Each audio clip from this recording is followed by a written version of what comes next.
Non veg खाणाऱ्यांसाठी एक नवीन recipe जी खूप छान लागते, तर ही आहे झिंग्या वांग्याची भाजी। ती कशी केलेली आहे, खायला अगदी जबरदस्त लागते आणि बनवायला अगदी सोपी आणि झटपट बनते।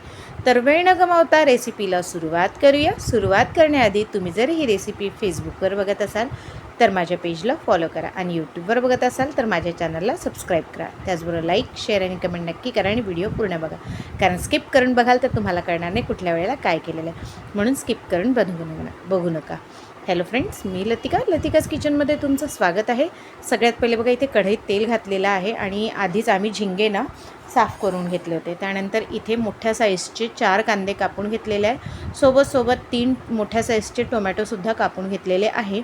तर इथे कांदे थोडेसे हलकेसे पिंक झाले की टमाटरसुद्धा सोबतच घालून घ्यायचे आहे व्यवस्थित, म्हणजे कांदे आणि टमाटर छान सोबत शिजतात।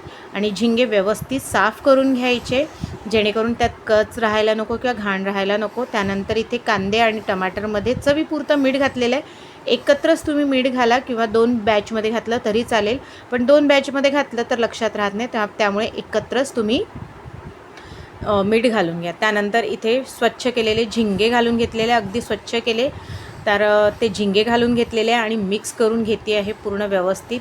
आता झिंगे ह्या टमाटर आणि कांद्यामध्ये छान व्यवस्थित शिजू द्यायचे आपल्याला, जोपर्यंत त्याचा रंग पूर्ण ऑरेंज होत नाही तोपर्यंत।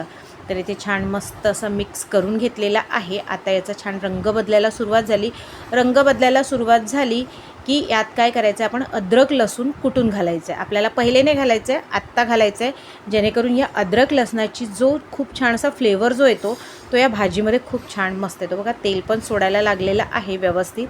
आता मी इथे वांगे घालते आहे, तर वांगे घालून घ्यायचे, तुम्हाला आवडेल तसे कमी जास्त तुम्ही घालू शकता। पण माहिती आहे, झिंगे वांग्याची भाजी खायला खूप मजेदार आणि मस्त लागते। तर ज्यांना झिंगे नाही खायचे पण त्याची चव हवी असेल त्यांच्यासाठी हा तर खूप छान ऑप्शन आहे। आता झाकून याला 5 मिनटं शिजू दिले। बघा, छान स्वतःहूनच छान पाणी सुटलेलं आहे। थोडंसं मीठ अजून एकदा घातलेलं आहे, कारण की थोडीशी टेस्ट केली तर मीठ कमी होतं, तर थोडं मीठ वरतून घातलेलं आहे। आता आपल्याला घालायचं आहे इथे तिखट तुम्ही जेवढं खाता, कमी जास्त। नॉनव्हेजमध्ये कोणी लोक जास्त तिखट खातात, कोणी कमी खातात, तर तुम्ही तुमच्या हिशोबाने टाकून घ्यायचं। आम्ही 3 चमचेच्या हिशोबाने घातलेला आहे। त्यानंतर हळद, गरम मसाला घातलेला आहे आणि धनेपूड घातलेली आहे। हे घालून छान मिक्स होऊ द्यायचं आणि झाकून व्यवस्थित सगळं शिजू द्यायचं आपल्याला। यात बघा, पाणी घातलेलं नाही आहे अजूनपर्यंत, तसंच आपल्याला शिजू द्यायचं आहे। तर बघा, पाणी न घालता असंच थोडा वेळ शिजू द्यायचं आहे। झाकण काढून घेतलं, त्यानंतर अर्धा ग्लासच पाणी घातलेलं आहे, कारण की जास्त रस्सा नको म्हणून। झिंगे शिजलेले आहे, कोथिंबीर घातलं, अजून 5 मिनटं शिजून घेतलं आहे आणि आता वाढायला घेतलं आहे। तर कशी वाटली रेसिपी ते मला नक्की कळवा। तर भेटूया पुढच्या रेसिपीत, तोपर्यंत बाय।